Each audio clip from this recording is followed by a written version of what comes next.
بسم الله الرحمن الرحيم الحمد لله رب العالمين والصلاة والسلام على أشرف الأنبياء والمرسلين سیدنا و مولانا محمد وعلى آلہ و اصحابہ اجمعین۔ میرے واجب الاحترام برادران اسلام، میری بہن اور بچوں، السلام علیکم ورحمۃ اللہ وبرکاتہ۔ دس از آور فورتھ پروگرام، یہ آج ہمارا چوتھا پروگرام ہے حضرت علامہ مولانا سید محمد ریاض الدین سہروردی رحمۃ اللہ علیہ کی زندگی کے بارے میں اور پھر ان کی شاعری کے بارے میں۔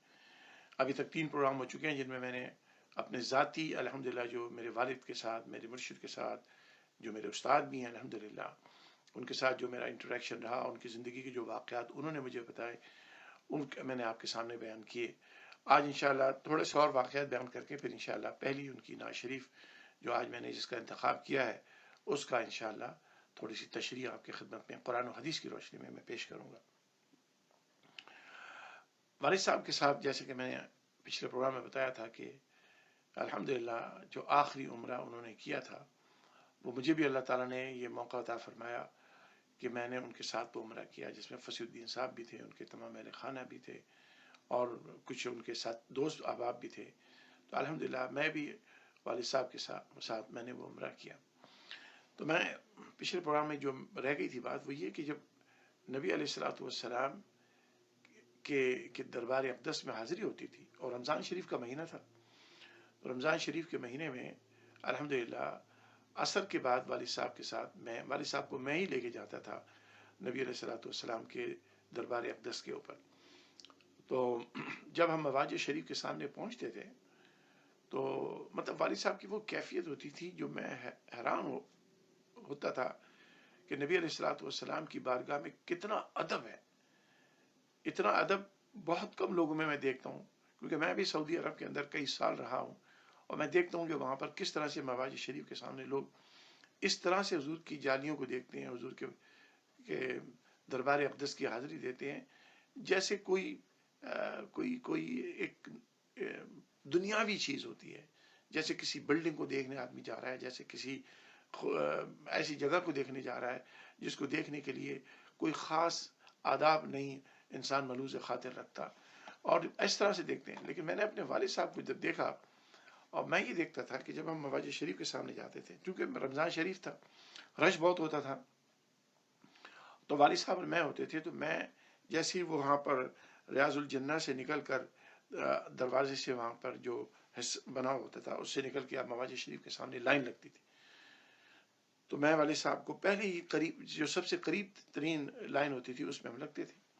اور یہ دیکھیے یہ ان کی کرامت ہے، یہ رسول کریم علیہ الصلوۃ والسلام کی عنایت ہے کہ ہم کو ہمیشہ تقریباً 7-8 دن ہمیں پہلی ہی لائن میں ہمیشہ جگہ ملی، اور میں والد صاحب کو میں ان کے پیچھے ہوتا تھا اور والد صاحب کو میں ایسے اپنے دونوں بازوؤں کے درمیان ان کو ایسے رکھتا تھا تاکہ کوئی ان کو دھکا نہ دے دے، رش بہت ہوتا تھا۔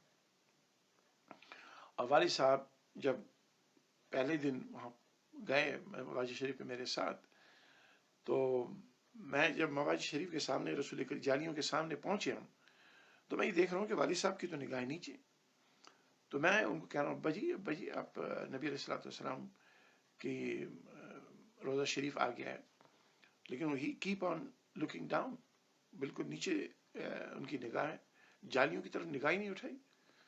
سیدنا ابوبکر صدیق رضی اللہ تعالیٰ عنہ کے مزار پاک کے پاس سے گزرے، پھر حضرت عمر کا مزار پاک آیا اور پھر آگے سے گھوم کے آ کے پھر ہم وہیں پر مواج شریف کے سامنے ہی بیٹھ جاتے تھے۔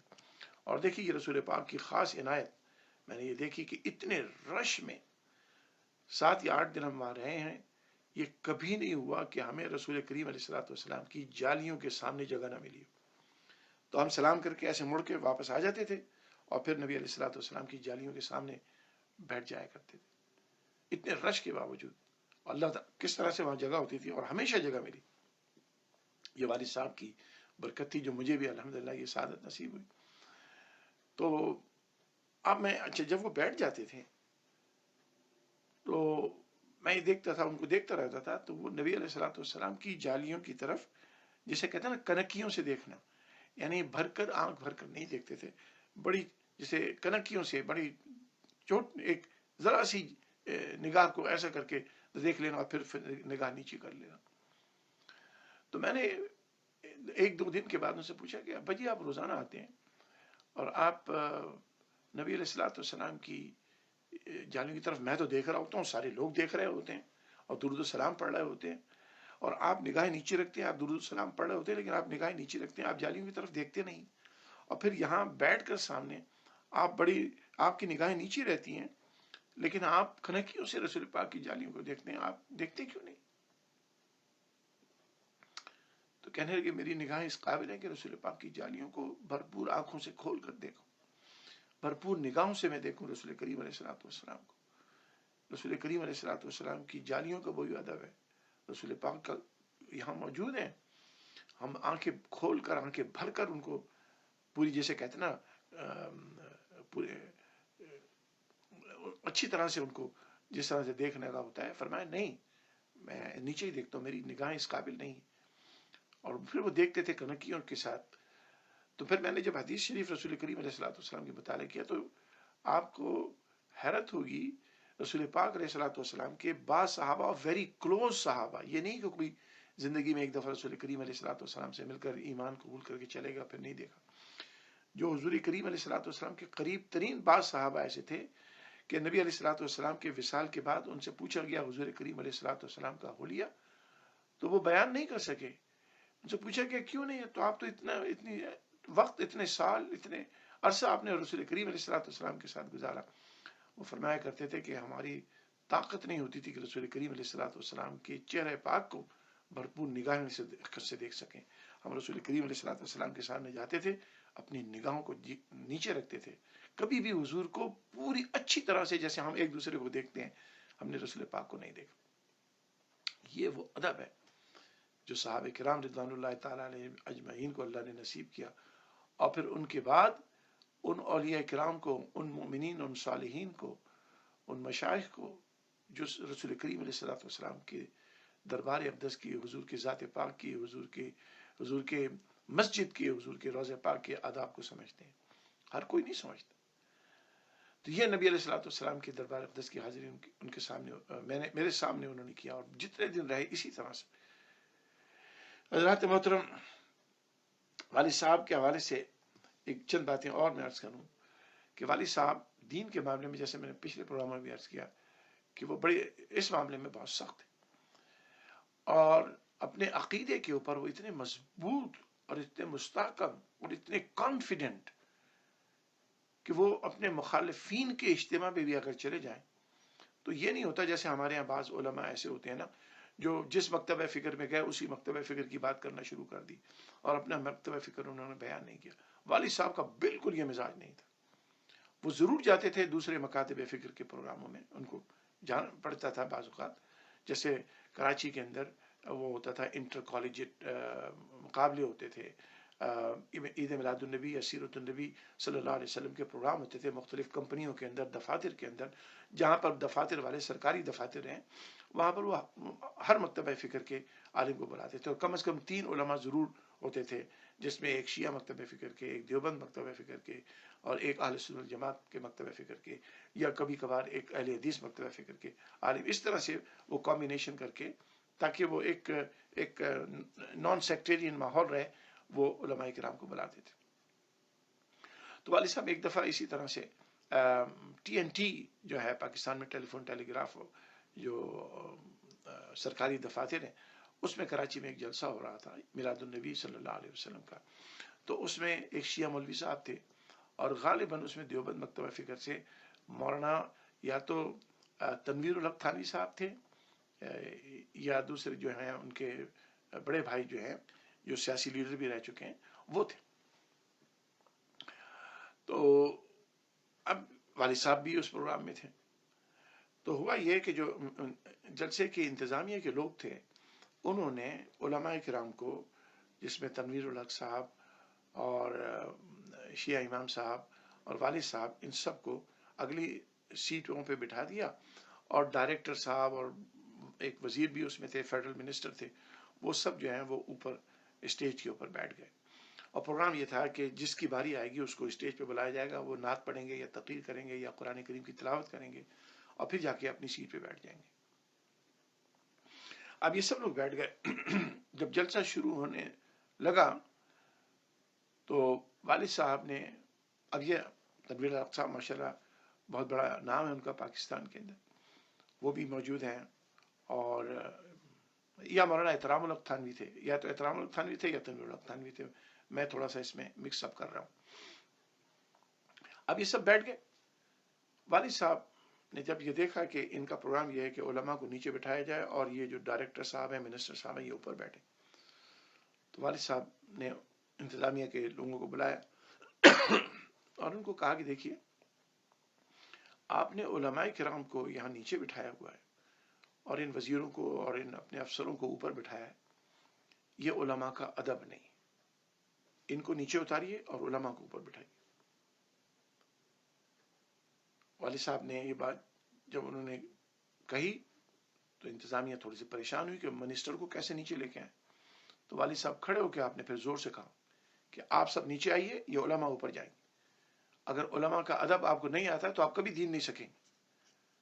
تو وہ سارے منسٹر بھی، ڈائریکٹر بھی، سب نیچے آئے، وہ ان کی جگہ پر بیٹھے، یہ علماء بیٹھے. یہ اس لیے نہیں تھا کہ وہ خود اسٹیج پہ بیٹھنا چاہتے تھے، وہ یہ تعلیم دے رہے ہیں لوگوں کو. دیکھیں علماء کا جو ادب و احترام ہے وہ منسٹر اور دوسرے دنیا دار لوگوں کے مقابلے میں کہیں زیادہ ہے. تو اگر تم علماء کا ادب نہیں کرو گے تو پھر دین بھی کی طرف تمہاری رغبت بھی کم ہوگی.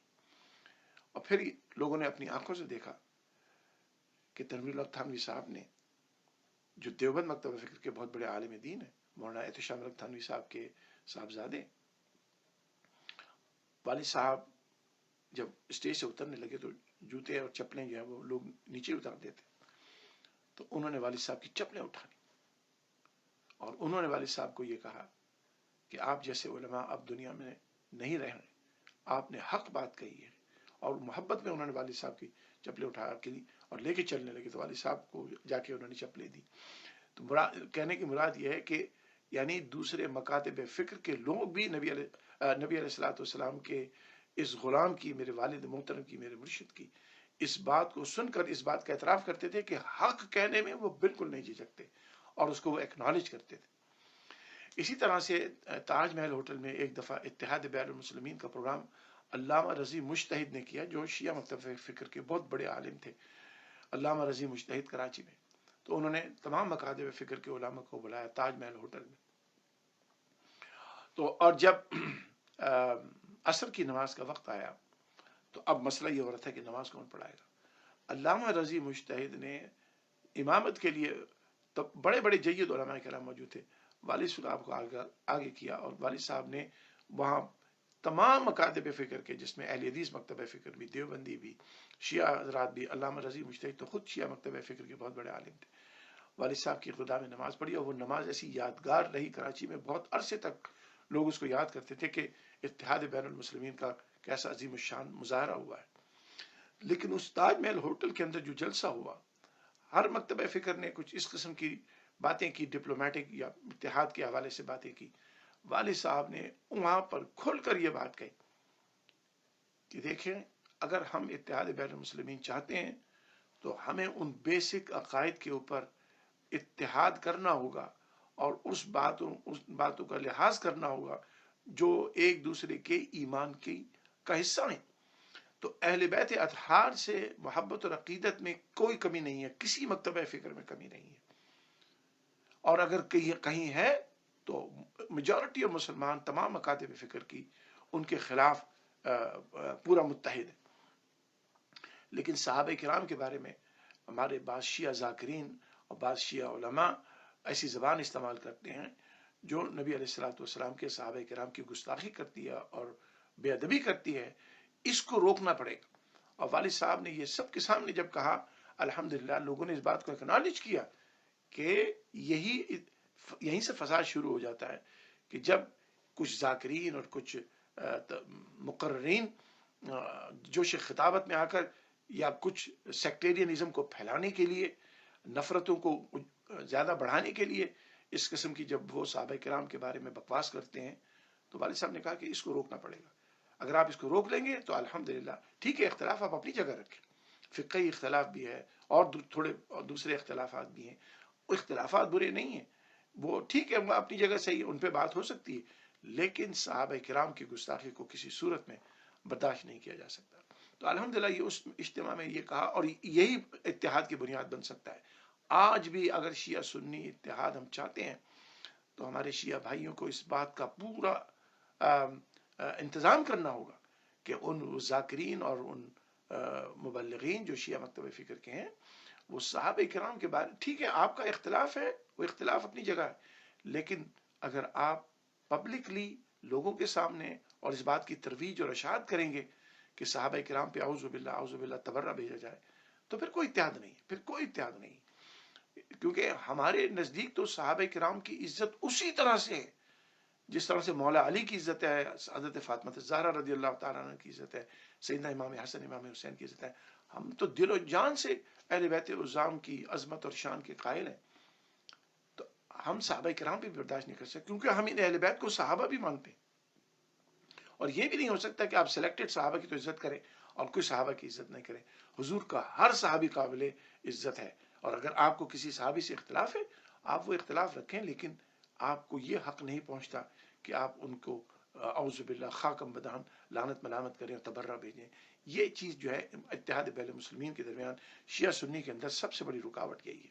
اللہ تبارک و تعالی ہمیں عقل دے، شعور دے اور سمجھ عطا فرمائے کہ اللہ تبارک و تعالی ہمیں قرآن کریم اور رسول کریم علیہ الصلوۃ والسلام کے حکم کے مطابق اور حضور کی پسند کے مطابق حضور کے تمام صحابہ کا، حضور کی اہل بیت عظام کا، اولیاء کرام کا ادب کرنے والا بنائے. اسی پر مجھے ایک بات اور یاد آئی کہ والد صاحب کے ایک دوست تھے جو اردو کالج میں پروفیسر تھے، غالباً ان کا نام تھا پروفیسر محمود یا مسعود محمود غالباً. اور یہ ایک دفعہ مجھے یاد ہے عصر کی نماز پڑھ کے ہم مسجد میں بیٹھے ہوئے تھے، یہ پروفیسر محمود صاحب آئے ہمارے بہت ہی محترم قاضی بشیر الدین صاحب کے ساتھ. اب قاضی بشیر الدین صاحب الحمدللہ میں انہیں جانتا ہوں، وہی کینیڈا میں ماشاءاللہ رہے اور یہیں ان کا وصال بھی ہوا ہے. بڑے محترم، بڑی محبت کرنے والے، بہت محبت کرنے والے. اللہ تبارک و تعالیٰ قاضی بشیر الدین صاحب کی مغفرت فرمائے. تو یہ قاضی بشیر الدین صاحب اور یہ ڈاکٹر محمود، یہ پروفیسر محمود صاحب، یہ دونوں والد صاحب کے پاس آئے کسی مسئلے پہ کوئی ڈسکشن کے لیے. تو میں مسجد میں ہی تھا اس وقت، اور غالباً میرے خیال میں اس وقت کالج میں تھا جہاں تک مجھے یاد پڑتا ہے. تو والد صاحب سے ابھی ان کی باتیں ہو رہی تھی کہ میں نے تھوڑی دیر میں دیکھا، میں قریب نہیں بیٹھا ہوا تھا اور میں تھوڑا سا مسجد کے صحن میں دور کسی کام میں مصروف تھا. میں نے دیکھا کہ والد صاحب کی آواز میں تھوڑی سی گرج اور زور آ رہا. تو میں اندر گیا دیکھوں کہ ابھی کیا بات ہو رہی ہے. تو والد صاحب پروفیسر محمود کو اور قاضی بشیر الدین صاحب کو یہ سمجھا رہے تھے اور تھوڑے سے اپنے غصے میں کہ آپ حضرت امیر معاویہ رضی اللہ تعالی عنہ کو آپ مورد الزام نہیں ٹھہرا سکتے. غالباً وہ ڈسکس کر رہے ہوں گے جو کانفلکٹ تھا حضرت مولا علی کرم اللہ وجہ الکریم میں اور حضرت امیر معاویہ رضی اللہ تعالی عنہ میں، اور کہیں انہوں نے کوئی ایسی بات کہی ہوگی جس سے حضرت امیر معاویہ کی شان میں کوئی گستاخی ہوتی ہے. تو والد صاحب کو جلال آ گیا. آپ نے فرمایا کہ حضرت علی کرم اللہ وجہ الکریم حضرت امیر معاویہ کے درمیان جو معاملہ ہوا ہے اس کو ڈسکس کیا جا سکتا ہے، اس کو سمجھا جا سکتا ہے، لیکن آپ اس مسئلے کے بیس کے اوپر حضور کے ایک صحابی حضرت امیر معاویہ کی آپ گستاخی نہیں کر سکتے. حالانکہ یہ لوگ سنی لوگ تھے، اس میں کوئی شیعہ نہیں تھے. پروفیسر محمود بھی سنی تھے، قاضی بشیر الدین صاحب بھی ان کے ساتھ تھے، لیکن پروفیسر محمود بات کر رہے تھے، قاضی صاحب تو ان کے ساتھ آئے ہوئے. تو والد صاحب اسی وقت ان کو روک دیا اور بڑی سختی کے ساتھ جب وہ تھوڑی سی ضد کرنے لگے تو والد صاحب نے بڑی سختی کے ساتھ انہوں نے بولا کہ آپ نبی حضرت امیر معاویہ رضی اللہ تعالیٰ عنہ کی شان میں گستاخی نہیں کر سکتے. اس لیے گستاخی نہیں کر سکتے کہ وہ صحابی رسول ہیں. اگر آپ اچھا نہیں کہہ سکتے تو ان کے بارے میں خاموشی اختیار کریں. ہمارے اہل سنت والجماعت کے تمام علماء کرام کا یہ بالکل یونینیمس انڈرسٹینڈنگ ہے شروع سے الحمدللہ کہ اگر حضرت امیر معاویہ نمبر ایک کہ حضور کے ایک بھی صحابی کے بارے میں ہم کوئی بات نہیں کہہ سکتے، اور اگر ان کے صحابہ کے درمیان کوئی اختلاف ہوا ہے اس اختلاف کا فیصلہ اللہ تبارک و تعالیٰ خود فرمائیں گے. اور حضرت علی اور حضرت امیر معاویہ کے درمیان جو تنازع رہا ہے اور وہ ہم سب کو پتہ ہے کہ وہ رہا ہے، اس میں یہ سب کا عقیدہ ہے کہ حضرت علی کرم اللہ وجہ الکریم حق پر تھے، لیکن اس کی وجہ سے حضرت امیر معاویہ کیونکہ صحابی رسول ہیں ان کی گستاخی کرنا اور ان کے اوپر کوئی اعوذ باللہ خاکم بدن ان کو مورد الزام ٹھہرانا یہ قرآن کے خلاف ہے، یہ رسول کریم علیہ الصلوۃ والسلام کی ہدایت کے خلاف ہے. تو ہم کو اس ادب کو ملوز خاطر رکھنا ہے، اور اگر آپ اچھا نہیں کہہ سکتے تو خاموش رہیں. اس پر خاموش رہنے کا حکم دیا گیا ہے، اور یہ کہا گیا ہے کہ آپ اس معاملے میں خاموش رہیں، کیونکہ آپ اس مقام پر نہیں ہیں جہاں پر اللہ تبارک و تعالیٰ اور اللہ کا رسول علیہ الصلوۃ والسلام ان ان صحابہ کرام کے درمیان جو تنازع ہوا ہے اس کے حکم ہے. لہٰذا یہ والد صاحب اس معاملے میں بہت سخت تھے کہ صحابہ کرام کے بارے میں اور اہل بیت عظام کے بارے میں. اب جیسا کہ آپ سب کو معلوم ہے کہ نبی علیہ الصلوۃ والسلام کے نواسے اور سید شباب اہل الجنہ سیدنا امام حسین رضی اللہ تعالی عنہ اور یزید کے درمیان جو کانفلکٹ ہوا واقع کربلا، اور اس میں بعض ایسے لوگ بھی شامل ہو رہے ہیں جو اعوذ باللہ خاکم بدہن یزید کو حق پر کہتے ہیں، اس لانتی کو حق پر کہتے ہیں. اور یزید کے لانتی ہونے میں تو تمام سنی علماء کا یونانیمس انڈرسٹینڈنگ ہے. تو والد صاحب کی تو پوری کتاب موجود ہے، بہت ہی ضخیم کتاب موجود ہے، حسین ابن علی اور یزید بن معاویہ. یہ والد صاحب کی کتاب ہے جس میں آپ نے قرآن و حدیث سے اور اتھینٹک تاریخ کے ریفرنسز سے ثابت کیا ہے کہ یزید فاسق و فاجر تھا، اور یزید حق پر نہیں تھا. یزید نے ظلم کیا نبی صلی اللہ علیہ وسلم کے آل پاک کو شہید کر کے. تو ایک طرف اہل بیت کی جو محبت اور عقیدت اور تعلق، الحمدللہ ہم تو سادات سے ہیں، حضرت فاطمہ زہرا کی اولاد میں سے ہیں، وہ تعلق اس کو کبھی کم نہیں ہونے دیا اور اس کا دفاع کیا ہمیشہ.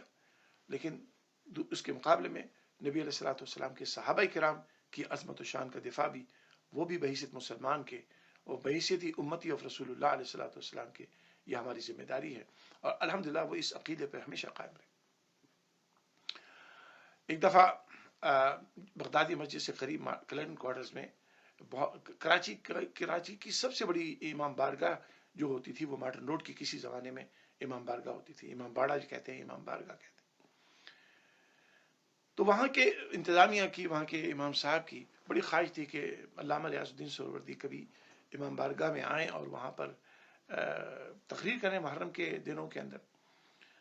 تو والد صاحب کا جانا نہیں ہوتا تھا کیونکہ بغدادی مسجد کے اندر 10 دن محرم شریف کے پروگرام ہوتے تھے، اور والد صاحب پھر محرم شریف میں ہر عالم بہت بزی ہوتا ہے. اب تو مسئلہ یہ ہے کہ اتنی فرقہ واریت آ گئی ہے کہ اب تو سنی علماء نے امام حسین کا ذکر کرنا بھی بند کر دیا ہے. ہمیں یاد ہے کہ حضرت علامہ مولانا شفیع قاڑوی رحمۃ اللہ علیہ کا پروگرام ہوتا تھا کراچی کے اندر، غالباً کھارا در کے پاس اس علاقے میں، اور آپ وہاں پر 10 دن واز فرمایا کرتے تھے. اب ہمارے سنی بھائیوں نے ان تمام چیزوں کو، بہت کم رہ گیا ہے اہل بیت عظام کا، امام حسین کا ذکر جو ہے وہ کم ہو گیا ہے، اس لیے کہ ان کو ڈر یہ ہوتا ہے کہ ہمیں شیعہ ہونے کا ٹھپا نہ لگ جائے. اعوذ باللہ من الشیطان الرجیم. تو والد صاحب جانے کا اتفاق نہیں ہوا. تو ایک سال امام بارگاہ کے انتظامیہ کے صدر، میں ان کا نام بھول گیا ہوں، وہ آئے اور انہوں نے کہا کہ نہیں حضرت آپ نے آنا ہے، تقریر کرنی ہے. تو والد صاحب کہنے اچھا ٹھیک ہے اس دفعہ میں آ جاؤں گا. تو والد صاحب گئے وہاں پر. محرم کے ہی دن تھے، غالباً 10 محرم کے بعد کے کوئی دن تھے، کیونکہ وہاں تو 2-2.5 مہینے تقریباً یہ سلسلہ رہتا ہے. تو والد صاحب جب وہاں گئے تو آپ نے الحمدللہ مولا امام علی کرم اللہ، امام حسین رضی اللہ تعالیٰ عنہ، امام حسین علیہ السلام، ان کے شان میں جو اہل بیت عظام کے فضائل، وہ تمام الحمدللہ جو ہمارا سنی عقیدہ ہے اس کے مطابق بیان فرمائے. آپ نے امام بارگاہ میں پہلی دفعہ گئے تھے مارٹن کوارٹرز کے امام بارگاہ میں، آپ نے وہاں پر صحابہ کرام اور اہل بیت عظام کی جو ریلیشن شپ تھی، جو تعلقات تھی، جو محبت تھی، جو نبی علیہ الصلوۃ والسلام کی آل پاک سے، حضور کی اہل بیت سے، حضرت ابو بکر صدیق، حضرت عمر، حضرت عثمان اور دوسرے صحابہ کرام کی ٹوٹ کر عقیدت و محبت تھی، آپ نے اس کو وہاں کھل کر بیان کیا. اور الحمدللہ وہ تمام حضرات بڑے، انہوں نے تحمل کے ساتھ، بڑے بردباری کے ساتھ، بڑی خاموشی کے ساتھ والد صاحب کے واز کو پورا سنا. میرے عرض کرنے کا مقصد یہ ہے کہ یہ نہیں ہوا کہ آپ نے وہاں جا کے شیعہ مکتبہ فکر میں گئے تو شیعوں جیسی باتیں شروع کر دیں، اپنی مسجد میں آئے تو جناب ان کی مخالفت شروع کر دی. ایک ہی رنگ تھا، جو اپنی مسجد میں کہتے تھے وہی دوسروں کی مسجد میں بھی جاتے تھے، یا دوسروں کے علاقے میں بھی جاتے تھے، دوسروں کی گیدرنگ میں بھی جاتے تھے.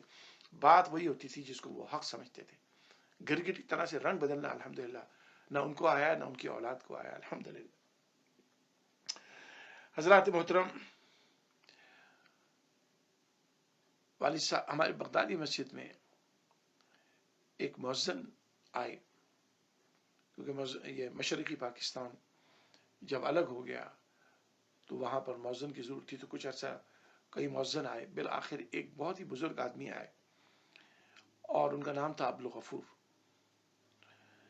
اب یہ صاحب جب آئے تو انہوں نے کہا کہ مجھے مؤذن رکھ لیجیے، میرا تو کوئی بھی دنیا میں ہے نہیں. اب میں نے اچھا، میں اس زمانے میں مسجد میں لازمی طور پر مسجد کی بہت سارے انتظامی امور میرے ذمہ تھے. کمیٹی بھی الحمدللہ میری ہی نگرانی میں تھی بغدادی مسجد کی. اور یہ بھی میں بتا دوں کہ والد صاحب کے ساتھ فصیح الدین صاحب تو نعت خوانی میں الحمدللہ والد صاحب کے ساتھ وہی جایا کرتے تھے. جب وہ بڑے ہو گئے، نبی والد صاحب کل پاکستان محفل نعت ہوتی تھی، تو بغدادی مسجد میں والد صاحب جب چلے جاتے تھے تو ان کی غیر موجودگی میں نماز 5 نمازیں اور جمعے کی نماز کچھ عرصے تک تو عبدالخالق صاحب نے پڑھائی. عبدالخالق صاحب، ہاں، جس پچھلے پروگرام میں مجھے ان کا نام یاد نہیں آ رہا تھا، یہ عبدالخالق صاحب یہ والد صاحب کے خلیفہ ہیں اور والد صاحب کے دوسرے خلیفہ ہیں. سید احمد علی صاحب پہلے خلیفہ ہیں اور عبدالخالق صاحب یہ دوسرے خلیفہ ہیں. تو یہ والد صاحب کی غیر موجودگی میں نماز پڑھایا کرتے تھے. لیکن جب میں 11ویں جماعت میں آیا، بلکہ 10ویں جماعت میں تھا، تو الحمدللہ میں نے والد صاحب نے کہا کہ بھائی اب تم بڑے ہو گئے ہو. اس وقت I was about 16-17 years old. تو مجھے انہوں نے کہا کہ بھائی اب تم نے نماز پڑھانی ہے. تو عبدالخالق صاحب کبھی پڑھاتے تھے، کبھی میں پڑھاتا تھا. پھر جب میں کالج میں آ گیا تو پھر الحمدللہ پھر مستقل والد صاحب کی غیر موجودگی میں، جسے کہا جائے کہ بغدادی مسجد کا جو نائب امام تھا وہ میں ہی تھا. اور تمام جمعہ بھی میں نے ہی پڑھانا، 5 نمازیں بھی میں نے ہی پڑھانی، اور مسائل بھی اور تمام چیزیں جو تھی پوری فل فلیش. تو میری وجہ سے الحمدللہ والد صاحب کو یہ آسانی ہو گئی کہ اب مسجد کی دیکھ بھال کرنے والا ان کا بیٹا الحمدللہ موجود تھا. تو پھر وہ اور زیادہ ان کے سفر شروع ہونے لگے. کل پاکستان محافل نعت کا سلسلہ کافی پاکستان میں پھیل گیا، تو اب آپ وہ جایا کرتے تھے. تو یہ عبدالغفور صاحب، تو بغدادی مسجد کو الحمدللہ اس میں امامت اور خطابت جو ہے میں نے 16 یعنی 17 سال کے قریب کی عمر میں الحمدللہ شروع کی. اور جب تک میں پاکستان میں رہا الحمدللہ والد صاحب جب بھی باہر جاتے تھے، مدرسہ بھی الحمدللہ میں ہی پڑھایا کافی عرصے تک. اور میں کرتا رہا. پھر جب میں پاکستان سے باہر آ گیا تو پھر الحمدللہ وہاں سید اعجاز الدین سہروردی جو ہمارے سب سے چھوٹے بھائی ہیں، انہوں نے پھر ساری ذمہ داریاں سنبھال لی. اللہ تعالیٰ ان کو سلامت رکھے. تو یہ عبدالغفور صاحب آئے اور انہوں نے کہا جناب مجھے مؤذن رکھ لیں. اور یہ عبدالغفور صاحب وہ تھے جو بہت والد صاحب سے بھی عمر میں بہت بڑے تھے. غالباً اس وقت ان کی عمر ہوگی میرے خیال میں تقریباً 75 سال 76 سال کے قریب ہوگی. یعنی یہ بات ہے لیٹ 79 78 ان دنوں کی بات ہے. تو عبدالغفور صاحب جب آئے تو ان کو ہمیں مؤذن کی ضرورت تھی بغدادی مسجد کے اندر، اور انٹرویو میں نے ہی کیا ان کا. تو والد صاحب نے کہا بھائی جا کے دیکھ لو، اگر ان کو رکھنا ہے تو رکھ لیں. اب میں نے جب ان سے بات کی تو ان کو کہا آپ اذان سنا ہے، تو ان کو تو اذان بھی نہیں آتی تھی. اب یہ وہ شخص ہے جو جنگ عظیم اول میں بھی اور جنگ عظیم دوم میں بھی برٹش آرمی کی طرف سے انہوں نے جنگ میں حصہ لیا. کیونکہ اس زمانے میں 1947 سے پہلے ہندوستان پر برطانیہ کی حکومت تھی. تو یہاں سے انہوں نے بہت سارے ہندوستان کے رہنے والوں کو، جن میں مسلمان بھی شامل تھے، ہندو بھی شامل تھے، سکھ بھی شامل تھے، ان کو ریکروٹ کیا اور ان کو لڑایا، ان کو انوالو کیا اپنی جنگ میں، اور ان کو یورپ لے کے آ گئے اور جنگ کی انہوں نے. تو عبدالغفور صاحب جنگ عظیم اول میں، فرسٹ ورلڈ وار میں بھی اور سیکنڈ ورلڈ وار میں بھی ہی پارٹیسپیٹڈ. اور ان کو ملکہ جو تھی برطانیہ کی اس کی طرف سے کوئی ایوارڈ بھی ان کو ملا ہوا تھا. ان کو پھر اذان سکھائی. تو والد صاحب مجھ پر اس بات پر تھوڑے سے ناراض ہوئے کہ یہ عبدالغفور صاحب کو تم نے مؤذن رکھ لیا ہے، ان کو اذان بھی ابھی صحیح طریقے سے نہیں آتی. میں یہ کہتا تھا ابا جی یہ بزرگ ہیں انشاءاللہ ان کو آزان آ جائے گی، ان کو تھوڑی سی پریکٹس چاہیے. تو الحمدللہ عبدالغفور صاحب کچھ عرصے تک پریکٹس کرتے کرتے رہے، اور پھر بغدادی مسجد کے وہ مؤذن ہوئے. اور پھر والد صاحب کو ان سے اتنی محبت ہو گئی کہ الحمدللہ والد صاحب جب وہ بیمار ہوئے، اس زمانے میں تو میں وہاں نہیں تھا، لیکن والد صاحب نے ان کی بھی خدمت کی. والد صاحب الحمدللہ لوگوں کی خدمت کرنے میں ذرہ برابر نہیں جھجکتے تھے. ان کو یہ نہیں ہوتا تھا میں اتنا بڑا عالم ہوں، میں اتنا بڑا امام ہوں، تو میں لوگوں کی جوتیاں کیسے اٹھاؤں. میں نے والد صاحب کو بغدادی مسجد کے اندر لوگوں کی چپلیں سیدھی کرتے ہوئے خود دیکھا. والد صاحب جب واک کرتے تھے یا کہیں سے جا رہے ہوتے تھے اور ان کو اخبار کا کوئی صفحہ مل جاتا تھا، اگر وہ ایون گٹر میں پڑا ہوا ہے وہ اس کو اٹھا لیتے تھے. وہ یہ ان کو ڈر یہ ہوتا تھا کہ اس میں کوئی قرآن کریم کی کوئی آیت یا نبی علیہ الصلوۃ والسلام کا نام پاک اس میں لکھا ہوا نہ ہو، اور وہ اٹھا کے اس کو کسی محفوظ جگہ پہ رکھ دیتے تھے. میں نے خود ان کو گٹر سے اخبار کے صفحات اٹھاتے ہوئے خود دیکھا. بغدادی مسجد کے پاس ایک موچی تھے، عبداللہ صاحب ان کا نام تھا. یہ ہمیں نہیں معلوم ان کا کوئی رشتہ دار تھا، لیکن بہرحال یہ جب بغدادی مسجد کے سامنے دکانوں میں انہوں نے اپنی جوتے ریپیئر کرنے کی دکان کھولی، تو ہی واز اے کابلر، موچی. ان کو کینسر ہو گیا اور گلے کا کینسر ہوا، بڑا خطرناک کینسر ہو گیا. اور اس زمانے میں کینسر کا علاج بھی نہیں تھا. تو کیا ہوا یہ کہ وہ گلے کا کینسر ان کا بڑھتا چلا گیا، بڑھتا چلا گیا، اور ایک وقت ایسا آیا کہ یہ بالکل اپاہج ہو گئے. And he was completely dependent on people. لوگوں کے اوپر مکمل ان کا انحصار ہو گیا. اب نہ ان کا کوئی رشتہ دار ہے، نہ ان کا کوئی ہے، بالکل کمپلیٹلی ہی از الون. تو لوگوں نے کیا کیا، ان کو ایک چارپائی پہ ڈال کے مسجد کا جو مین گیٹ تھا وہاں لا کے ان کو لٹا دیا کہ اب مسجد والے ان کی دیکھ بھال کریں گے. آج کل بہت ایسے مسلمان بھی ہیں جو علماء کے اوپر اور مسجدوں کے اوپر حملے کرتے ہوئے اور ان سے سڑتے ہوئے ذرہ برابر نہیں جھجکتے. یہ وہ مسجدیں ہیں جنہوں نے پاکستان کے اندر خالی دین ہی نہیں، عوام کی، لوگوں کی، ضرورت مندوں کی خدمت کی ہے. کبھی آپ نے غور کیا پاکستان میں جب بچے کو گم ہو جاتا تھا ان کا اعلان مسجدوں میں ہوتا تھا. پتہ نہیں اب ہوتا ہے کہ نہیں ہوتا، لیکن اس زمانے میں تو ہوتا تھا. یہ تو حکومت کی ذمہ داری ہے نا. جیسے یہاں کینیڈا کے اندر ہے، کوئی بچہ کھو گیا تو حکومت جناب الرٹ ایشو کر دیتی ہے، پولیس انفارم کرتی ہے، میڈیا انفارم کرتا ہے. مسجدوں میں تو کوئی اعلان نہیں کرتا، چرچوں میں تو کوئی اعلان نہیں کرتا. پاکستان میں مسجدیں خدمت کرتی ہیں کمیونٹی کی. لوگوں کو بہت تکلیف ہوتی ہے مسجدیں بنانے والوں کے ساتھ اور مسجدوں کو چلانے والوں کے ساتھ. اللہ تعالیٰ ان کو ہدایت عطا فرمائے. تو لوگوں نے عبداللہ کو، یہ موچی کو، وہاں پر مسجد کے دروازے میں لا کے ڈال دیا. اب مسجد میں اب ہر نمازی نماز پڑھنے آئے، کوئی ان کو کچھ کھلا دے، کوئی ان کو کچھ پلا دے. حضرات محترم، جب عبداللہ کے آخری دن تھے لیکن وہ بالکل اپاہج تھے، میرے والد صاحب نے اس کا پخانہ دھویا. میں خود دیکھتا تھا، میں خود اس زمانے میں کالج میں تھا. اور والد صاحب اس کی وہ اتنا اپاہج تھا کہ اٹھ نہیں سکتے تھے، تو ان کا پیشاب بھی وہیں نکل جاتا تھا، ان کا پخانہ بھی وہیں نکل جاتا تھا. والد صاحب اس کو دھوتے تھے، اور الحمدللہ میں چونکہ بڑا بیٹا تھا، میں ہی ان کی سپورٹ بھی تھا، تو مجھے ہی وہ کہتے ہیں کہ تم پانی ڈالو، اور جھاڑو خود دیتے تھے.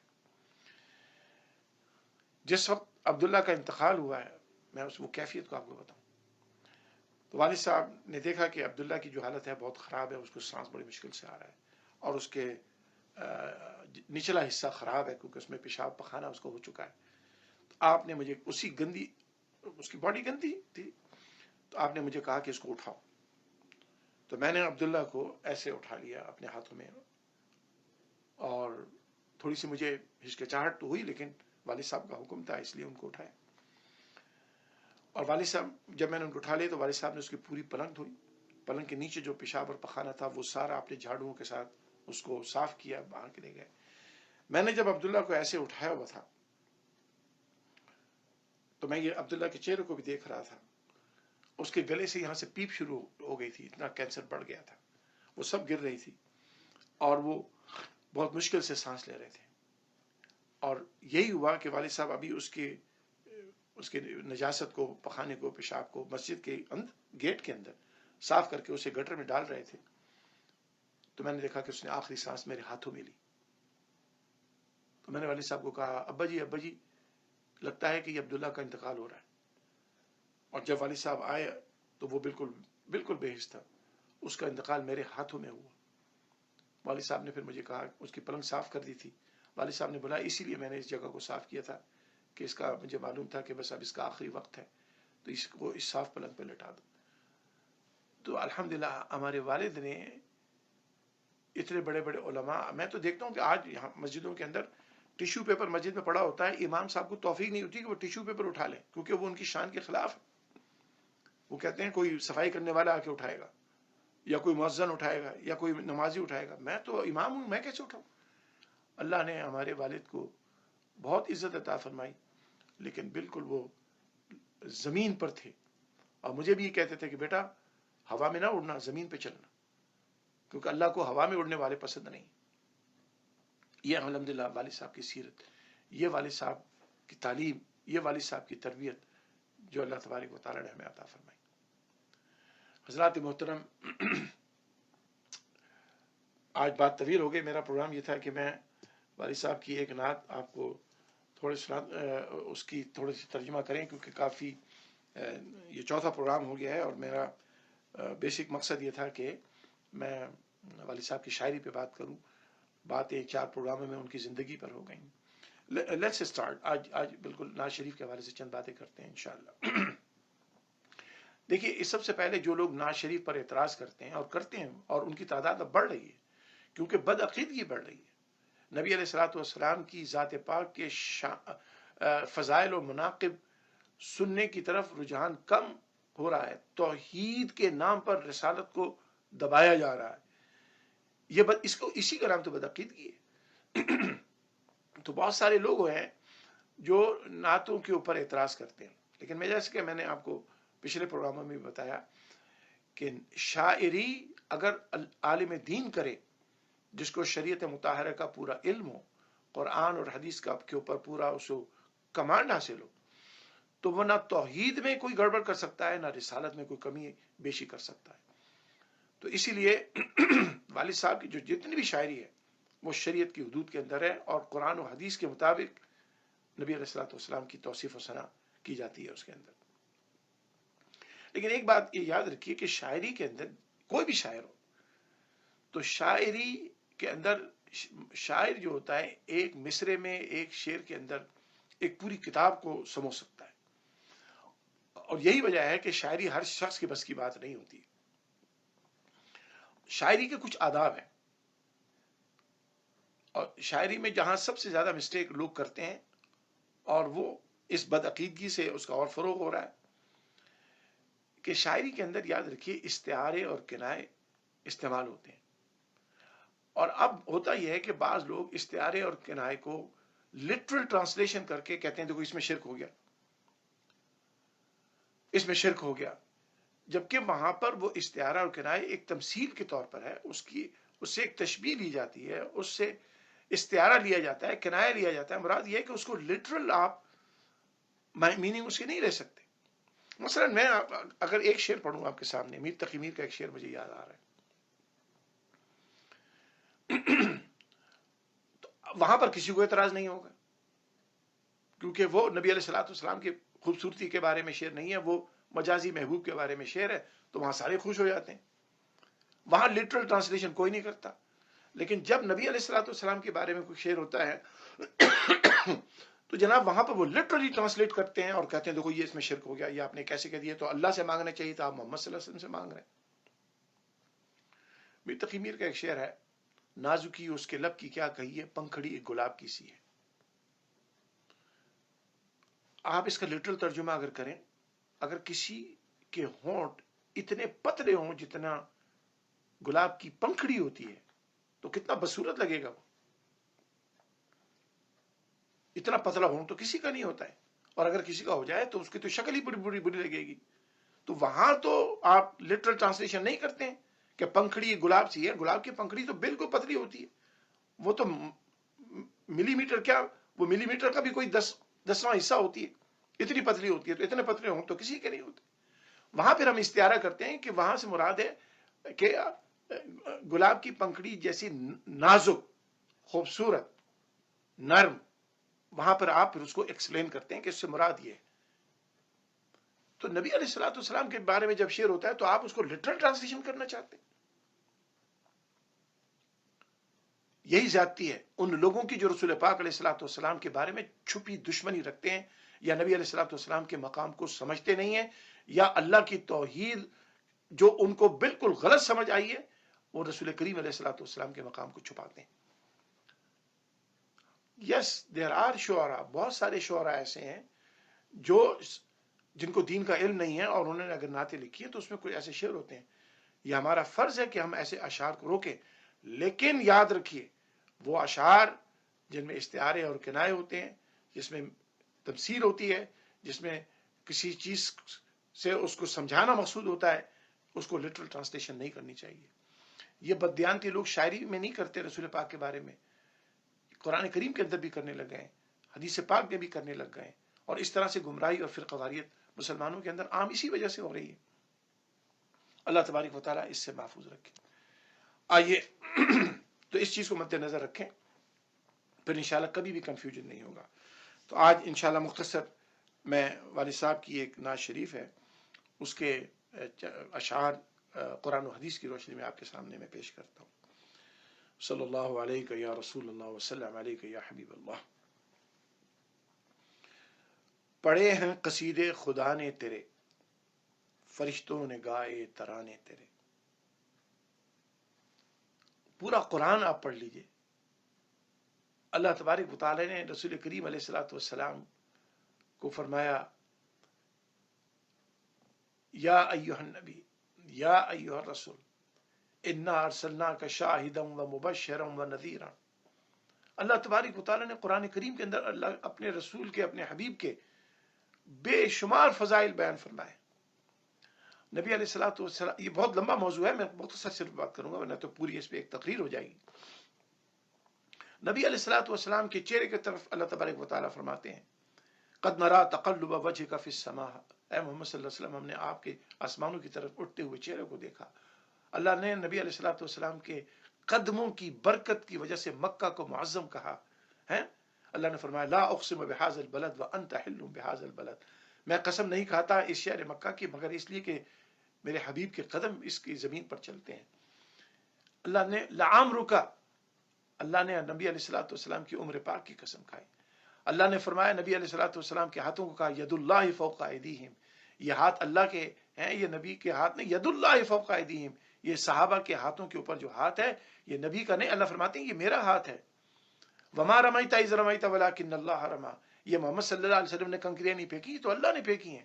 یعنی نبی علیہ الصلوۃ والسلام کے جسم کے اعضاء کو اللہ تبارک و تعالیٰ فرما رہے ہیں یہ میرے ہیں.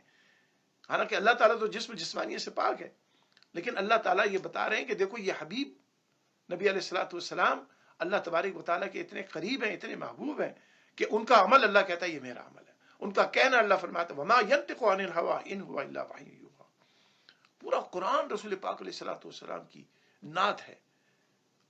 اس کو آپ پڑھتے چلیے، بے شمار الحمدللہ آپ کو مسائل سمجھ میں آ جائیں گے کہ اللہ تعالیٰ یہ چاہتا ہے کہ اس کے حبیب کی تعریف میں کوئی کمی نہ رہے. اطیعوا اللہ واطیعوا الرسول. اللہ تبارک و تعالیٰ نے فرمایا والذین یؤذون اللہ والرسول. اللہ تبارک و تعالیٰ فرماتے ہیں تکلیف اللہ کو بھی دیتے ہیں اور اللہ کے رسول کو بھی دیتے ہیں. اطیعوا اللہ واطیعوا الرسول، اللہ کی اطاعت ہے، اللہ کے رسول کی اطاعت ہے. قل ان کنتم تحبون اللہ فاتبعونی. اللہ کی محبت کے دعوے دارو، رسول کی پیروی کرو، رسول سے محبت کرو. اور پیروی خالی یہ نہیں ہوتی کہ نماز ان کے طریقے پہ پڑھ لو، پیروی ان کے لیے ہوتی ہے کہ النبی اولا بالمؤمنین من انفسہم. نبی مومنین کی جانوں سے زیادہ ان کے قریب ہوتا ہے. قرآن بھرا ہوا ہے رسول کریم علیہ الصلوۃ والسلام کی توصیف سے، رسول پاک علیہ الصلوۃ والسلام کی نعت شریف سے. اللہ تعالیٰ چاہتا ہے کہ لوگ مسلمان مومنین اس کے حبیب علیہ الصلوۃ والسلام کی تعریف میں کوئی کمی نہ کرے. فرشتوں نے گائے ترانے تیرے ان اللہ وملائکتہ یصلون علی النبی. اللہ بھی رسول پاک پر درود و سلام بھیجتا ہے، اس کے فرشتے بھی بھیجتے ہیں. معراج کی رات فرشتوں نے کس طرح سے رسول پاک کا استقبال کیا. نبی علیہ الصلوۃ والسلام فرماتے ہیں میرے مزار اقدس پر 70,000 فرشتے فجر کے وقت آتے ہیں 70,000 فرشتے مغرب کے وقت آتے ہیں. جو فجر کے وقت آتے ہیں وہ مغرب کے وقت چلے جاتے ہیں، جو مغرب کے وقت آتے ہیں وہ فجر کے وقت چلے جاتے ہیں. اور حضور فرماتے ہیں ہر دفعہ نئے فرشتے آتے ہیں. ایک دفعہ جو فرشتہ آ جاتا ہے میرے دربار اقدس پر، وہ پوری زندگی دوبارہ نہیں آ سکتا. اتنے فرشتے آتے ہیں. اور فرشتے آگے وہاں کیا کرتے ہیں؟ رسول پاک پہ درود و سلام بھیجتے ہیں، رسول پاک کی زیارت کرتے ہیں. فرشتوں نے گائے ترانے تیرے ہیں. اب یہ بھی بہت بہت بڑا موضوع ہے، میں صرف مختصر بتا رہا ہوں کہ والد صاحب کے ایک ایک شعر کے اندر قرآن و حدیث الحمدللہ اس کا ترجمہ، اس کی تفسیر موجود ہے. اگلا شعر ہے، یہ اقصا، یہ سدرہ، یہ عرش بری، تو اونچا ہے اونچے ٹھکانے تیرے. سبحان الذي اسرا بعبده ليلا من المسجد الحرام الى المسجد الاقصى الذي باركنا حوله لنريه آياتنا انه هو السميع البصير. اللہ تبارک و تعالیٰ فرما رہے ہیں کہ نبی علیہ الصلوۃ والسلام مسجد حرام سے مسجد اقصی گئے. یہ حضور کے مقامات ہیں. عند سدرۃ المنتہى عندها جنۃ المأوى اذ یغشى السدرۃ ما یغشى ما زاغ البصر وما طغى. اللہ تعالیٰ فرماتے ہیں یہ نبی علیہ الصلوۃ والسلام نے سدرۃ المنتہى گئے، وہاں پر اللہ کے فرشتے جبریل علیہ الصلوۃ والسلام کی انتہا ہو گئی، اور پھر وہاں سے نبی علیہ الصلوۃ والسلام لامکان تک گئے، اللہ کے عرش تک گئے. قرآن کریم ہے یہ سارا. تو اونچا ہے اونچے ٹھکانے تیرے. نبی علیہ الصلوۃ والسلام کے مقام کو کوئی نہیں جانتا ہے. اللہ کا عرش کہاں پر ہے؟ سدرۃ المنتہی کے بعد کتنا آگے ہے؟ اونلی اللہ نوز. یا رسول اللہ علیہ الصلوۃ والسلام کو پتا ہے، کیونکہ وہ گئے ہیں وہاں پہ. حضور کا مرتبہ اللہ کے بعد سب سے اونچا ہے. بعد از خدا بزرگ تو ہی قصہ مختصر. یہ ہمارا ایمان ہے. اللہ کے بعد سب سے معزز، سب سے محترم، سب سے بلند نبی علیہ الصلوۃ والسلام. اب یہاں لوگوں کو تکلیف ہوتی ہے. مسلمان کلمہ بھی پڑھتے ہیں، نمازیں بھی پڑھتے ہیں، داڑیاں بھی رکھی انہوں نے، اور لوگوں کو تبلیغ کر رہے ہیں اور رسول پاک سے ڈسکنیکٹ کروا رہے ہیں. اللہ تعالیٰ ان کو ہدایت عطا فرمائے. خدا جانتا ہے حقیقت تیری، بشر نے تو رتبے نہ جانے تیرے. بالکل صحیح بات ہے. نبی علیہ الصلوۃ والسلام تشریف فرمائے.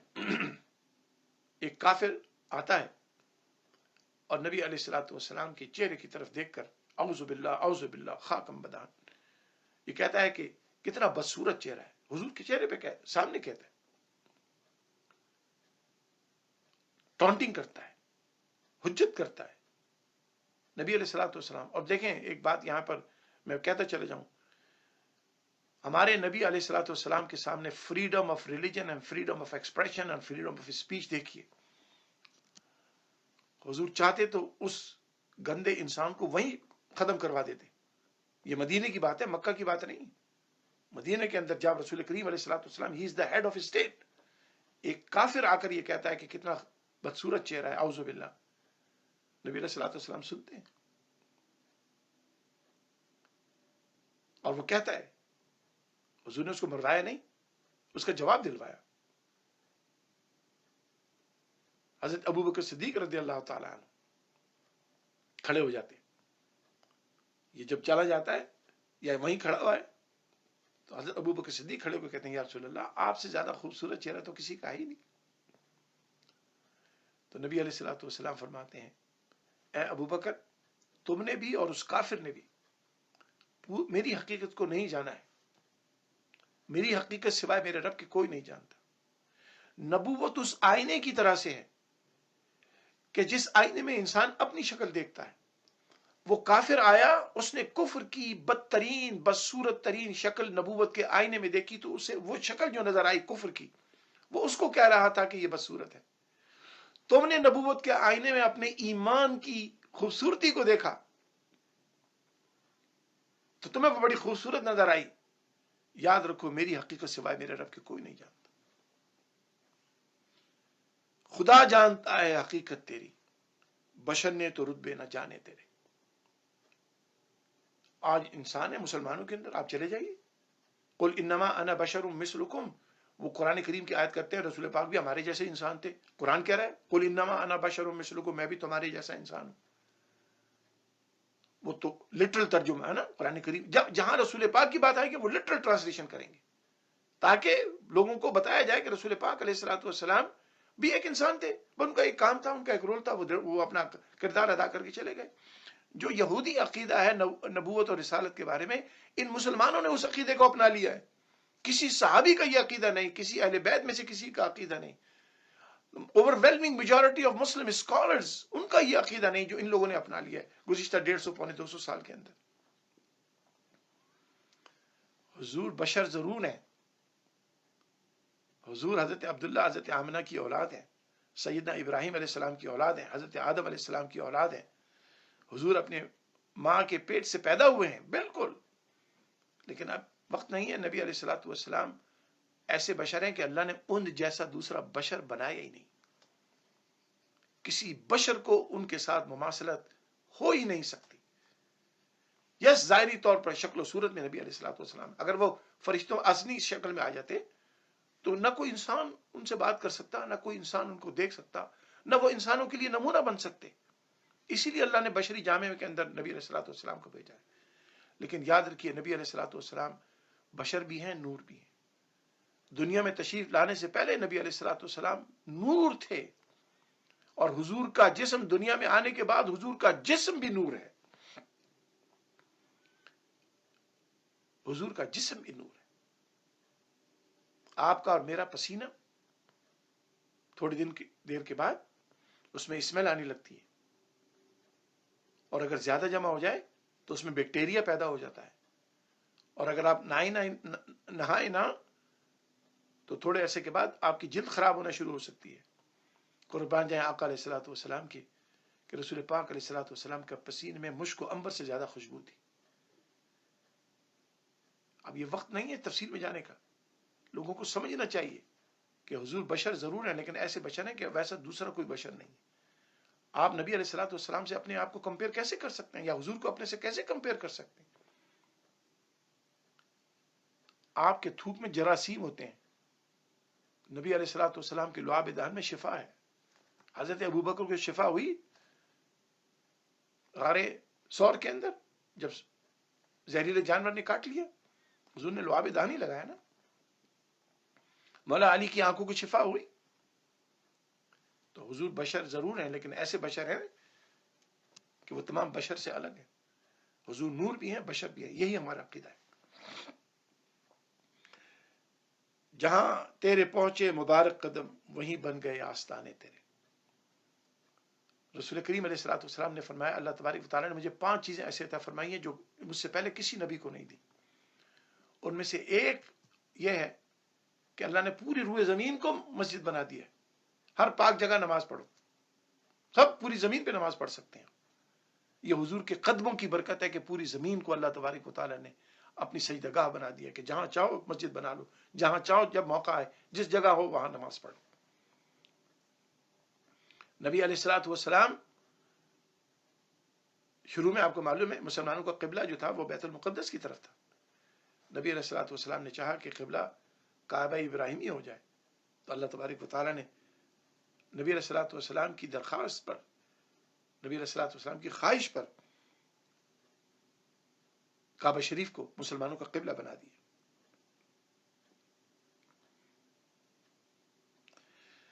نبی علیہ الصلوۃ والسلام اللہ کے عرش پر گئے تو نالین پاک سمیت گئے. تفصیل میں نہیں ہے، میں تو صرف ہائی لائٹ بتا رہا ہوں. اور یہ تمام احادیث کی کتابوں میں یہ واقعات موجود ہیں. کچھ یہاں میں شاعری نہیں کر رہا ہوں، یا لفاظی نہیں کر رہا ہوں، یا جذبات میں آ کے بات نہیں کر رہا ہوں. اللہ تبارک و تعالیٰ نبی علیہ الصلوۃ والسلام کے قدوم کے بارے میں فرماتے ہیں، لا اقسم بہذا البلد وانت حل بہذا البلد. حضور کے قدوم اتنے مبارک ہیں. کعبہ ابراہیمی وہاں موجود ہے مکہ میں. اللہ تبارک و تعالیٰ یہ نہیں کہہ رہے کہ یہاں پر قبلہ ہے، یہاں پر لوگ حج کرنے آتے ہیں، اس کعبے کا طواف کرنے آتے ہیں، اس لیے یہ میں اس کی قسم کھاتا ہوں. اللہ فرماتا ہے میں اس شہر کی قسم، مکہ کی قسم اس لیے کھاتا ہوں کہ حضور کے قدموں کی برکت سے اس کی مٹی مبارک ہو گئی. نبی علیہ الصلوۃ والسلام مدینہ شریف تشریف لائے تو مدینہ شریف حضور کا آستانہ بن گیا. حضور کو مدینہ سے محبت ہو گئی، اور حضور نے فرمایا حضور کی برکت سے مدینہ میں جو پہلے بیماری ہوتی تھی وہ دور ہو گئی. یلو فیور کی جو بیماری ہوتی تھی یثرب کے اندر، حضور کے آنے سے دور ہوئی. حضور نے فرمایا کہ مدینے کی خاک بھی شفا ہے. یہ حضور کی حدیث ہے. مدینے کی خاک میں بھی شفا ہے, جنت البقیع وہیں ہے. جہاں حضور گئے, حضور کے قدموں کی برکت سے وہ جگہ مقدس ہوتی چلی گئی. تو قاسم تو معطی ہے رب کریم, خزانے خدا کے خزانے تیرے. تو قاسم تو معطی ہے رب کریم, خزانے خدا کے خزانے تیرے.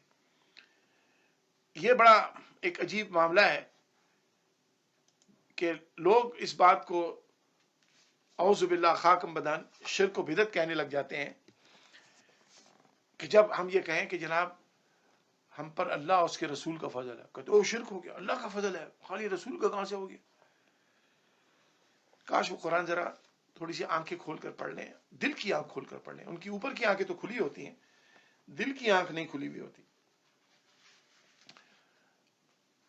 اللہ تعالیٰ کے رسول علیہ الصلوۃ والسلام نے فرمایا اللہ معطی وانا قاسم, حدیث ہے, اللہ معطی انا قاسم, اللہ دینے والا ہے, میں تقسیم کرنے والا ہوں. خزانوں کا مالک اللہ ہے, تقسیم کا اختیار رسول پاک علیہ الصلوۃ والسلام کو ہے. سورہ توبہ میں اللہ تبارک و تعالیٰ نے فرمایا وَلَوْ أَنَّهُمْ رَضُوا مَا آتَاهُمُ اللَّهُ وَرَسُولُهُ. اللہ تعالیٰ فرمائیے, اللہ تعالیٰ فرما رہے ہیں, آپ کو معلوم ہے یہ واقعے کی ڈیٹیل میں جانے کا موقع نہیں ہے. اللہ تعالیٰ قرآن کریم میں فرما رہے ہیں کہ یہ لوگ اگر خوش ہو جاتے, وَلَوْ أَنَّهُمْ رَضُوا, if they would have been happy, اگر وہ اس بات پر خوش ہو جاتے, مَا آتَاهُمُ اللَّهُ وَرَسُولُهُ, جو ان کو اللہ اور اس کے رسول نے عطا کیا ہے. تو اگر خالی اللہ دینے والا ہے تو پھر اللہ کو رسول کا ذکر کرنے کی ضرورت ہی نہیں تھی. وَلَوْ أَنَّهُمْ رَضُوا مَا آتَاهُمُ اللَّهُ. اور آگے سورہ توبہ کے اندر ہی ایک آیت ہے جس میں اللہ تبارک و تعالیٰ نے فرمایا کہ میں دیتا ہوں, اور یقیناً اللہ ہی دیتا ہے, اس میں تو کوئی شک نہیں. لیکن اللہ کا رسول بھی عطا فرماتا ہے. قرآن کریم ہے وَلَوْ أَنَّهُمْ رَضُوا مَا آتَاهُمُ اللَّهُ وَرَسُولُهُ, اللہ بھی دیتا ہے, اللہ کا رسول بھی دیتا ہے. وَقَالُوا حَسْبُنَا اللَّهُ سَيُؤْتِينَا اللَّهُ مِنْ فَضْلِهِ وَرَسُولُهُ. فضل اللہ کا بھی ہے اور اللہ کے رسول کا بھی ہے. اللہ اور ان کا رسول بہت جلد اپنے فضل سے, اللہ اور اس کا رسول دونوں اپنے فضل سے ان کو نوازیں گے. اب یہاں پر میں نے دیکھا اکثر اگر ہم یہ کہتے ہیں مجھ پر اللہ اور اس کے رسول کا فضل ہے, لوگ کہتے ہیں جناب شرک ہو گیا, فضل صرف اللہ کا ہے. اللہ کا بھی فضل ہے, اللہ کے رسول کا بھی فضل ہے. اور اللہ کا فضل اللہ کے رسول کا فضل ہے, اور اللہ کے رسول کا فضل اصل میں اللہ ہی کا فضل ہے. رسول کا فضل اور اللہ کا فضل الگ الگ نہیں ہے. جس پر اللہ کا رسول مہربان ہے وہ اللہ ہی کا فضل ہے, جس کی عکاسی, جس کی تقسیم رسول کریم علیہ الصلوۃ والسلام کے ہاتھوں سے ہو رہی. تو اس طرح سے باتیں کرنا جو ہے نا, یاد رکھیے یہ بہت ہاں, یحلفون باللہ لکم لیردوکم واللہ ورسولہ احق ان یردوہ. خالی اللہ کو راضی نہیں کرنا, اللہ کے رسول کو بھی راضی کرنا ہے. ورنہ خالی اللہ کو راضی کرنا مقصود ہوتا تو یاد رکھیے اللہ تبارک و تعالیٰ کبھی نہ کہتے کہ میرے رسول کو بھی راضی کرو. وَلَوْ أَنَّهُمْ إِذْ ظَلَمُوا أَنفُسَهُمْ جَاءُوكَ فَاسْتَغْفَرُوا اللَّهَ وَاسْتَغْفَرَ لَهُمُ الرَّسُولُ لَوَجَدُوا اللَّهَ تَوَّابًا رَحِيمًا. جنہوں نے اپنی جان پہ ظلم کر لیا ہے وہ رسول پاک کی خدمت میں حاضر ہوں, وہ ان کے لیے استغفار کریں گے تو اللہ تبارک و تعالیٰ کو بڑا تواب اور رحیم پائیں گے. یہ ہے اللہ تبارک و تعالیٰ کے خزانے رسول پاک علیہ الصلوۃ والسلام تقسیم کرتے ہیں. اب اس میں احادیث بہت شمار احادیث ہیں کہ نبی علیہ الصلوۃ والسلام. مجھے یہ بتائیے عشر مبشرہ کا قرآن میں تو کوئی آیت نہیں آئی کہ یہ عشر مبشرہ ہیں. صحابہ کے فضائل ہیں, بالکل ہیں, ان کے جنتی ہونے کے بہت سارے, لیکن اسپیسیفکلی ہم پوچھیں کہ اللہ نے ان 10 صحابہ عشر مبشرہ جنہیں ہم کہتے ہیں, یہ رسول پاک کا اختیار تھا کہ ان کو آپ نے فوراً تحویل قبلہ کے بعد آپ نے فوراً ان کو کہا کہ یہ جنتی ہیں. ابو بکر فی الجنہ, عمر فی الجنہ, عثمان فی الجنہ, علی فی الجنہ, another صحابہ کرام. نبی علیہ الصلوۃ والسلام کے پاس ایک شخص آیا, اس نے کہا یا رسول اللہ صلی اللہ علیہ وسلم بس آپ مجھے منیمم بتا دیجئے, کم سے کم میں کیا کروں کہ میں جنت میں چلا جاؤں. نبی علیہ الصلوۃ والسلام نے فرمایا بھئی یہ 5 چیزیں کر لو بھائی, کل شہادت تو تم نے پڑھی ہوئی ہے، نماز، روزہ، حج، زکات. اس نے کہا جناب بس میں یہ 5 چیزیں کروں گا، نہ اس میں کچھ کمی کروں گا نہ زیادتی کروں گا. جب وہ جانے لگا رسول کریم علیہ الصلوۃ والسلام فرمایا دیکھ لو یہ جنتی جا رہا ہے. نبی علیہ الصلوۃ والسلام نے کئی مواقع کے اوپر اپنے صحابہ کرام کو فرمایا جنتی ہیں یہ، ان کو جنت ہے. نبی علیہ الصلوۃ والسلام نے کئی مواقع کہا کہ کس نے مجھ سے جنت لینی ہے فلاں کام کر دے. غزوہ تبوک کے موقع پر نبی علیہ الصلوۃ والسلام نے، غزوہ حنین اور موقع پر نبی علیہ الصلوۃ والسلام بھی عطا کرتے. اب یہ ایک اور بہت ڈیٹیل موضوع ہے جس پر انشاءاللہ کبھی الگ بات ہوگی. انسان کو اس میں کوئی شرک نظر نہیں آنا چاہیے. یہ عقیدہ رہنا چاہیے کہ نبی علیہ الصلوۃ والسلام بھی اسی کو نوازیں گے جس کو اللہ تعالیٰ چاہے گا، اور نبی علیہ الصلوۃ والسلام جس کو نوازنا چاہتے ہیں اللہ تبارک و تعالیٰ اپنے حبیب، اپنے نبی کی عظمت و شان کو لوگوں کو دکھانے کے لیے نبی علیہ الصلوۃ والسلام کی درخواست کو اللہ رد نہیں کرتا. حضرت عمر کے بارے میں دعا مانگی، اللہ تبارک و تعالیٰ نے قبول کی. حضرت ابو ہریرہ کی والدہ کے لیے دعا مانگی، اللہ تعالیٰ نے قبول کی، ورنہ تو وہ رسول پاک کی بڑی دشمن تھی ایمان لانے سے پہلے. نبی علیہ الصلوۃ والسلام سے حضرت ابو ہریرہ نے کہا یا رسول اللہ آج دعا کر دیجیے، والدہ بہت آپ کو برا کہتی ہیں. حضور نے آج دعا مانگی، اگلے منٹ اگلے لمحے وہ الحمدللہ چینج ہو گئی. اور ایسے کئی واقعات ہیں. تو رسول یہ ایمان سب سے بڑا خزانہ ہے. قبیلوں میں اونچا قبیلہ تیرا، گھرانوں میں اعلیٰ گھرانے تیرے. حضور کی حدیث پاک ہے. حضور فرمائے اللہ تبارک و تعالیٰ نے تمام انسانوں میں، تمام مخلوق میں مجھے اس مخلوق میں رکھا جو تمام مخلوق میں سب سے افضل مخلوق ہے، یعنی انسانوں میں. پھر انسانوں میں سے رسول کریم علیہ الصلوۃ والسلام نے فرمایا اللہ تبارک و تعالیٰ نے مجھے اس قبیلے میں رکھا جو سب سے معزز قبیلہ ہے، یعنی حضرت ابراہیم علیہ الصلوۃ والسلام کی اولاد ذریت میں. پھر قبیلوں میں قریش، نبی علیہ الصلوۃ والسلام نے فرمایا. پھر قریش کے اندر حضور نے فرمایا جو فیملیز ہیں، جو خاندان ہیں، بنی ہاشم، اس میں مجھے رکھا. اور پھر بنی ہاشم میں بھی حضرت عبد المطلب اور حضرت عبداللہ ان کے والد، حضور نے فرمایا اس فیملی کے اندر مجھے اللہ نے رکھا. تو اللہ تبارک و تعالیٰ نے نبی علیہ الصلوۃ والسلام کے نسب کی حفاظت ایسے فرمائی.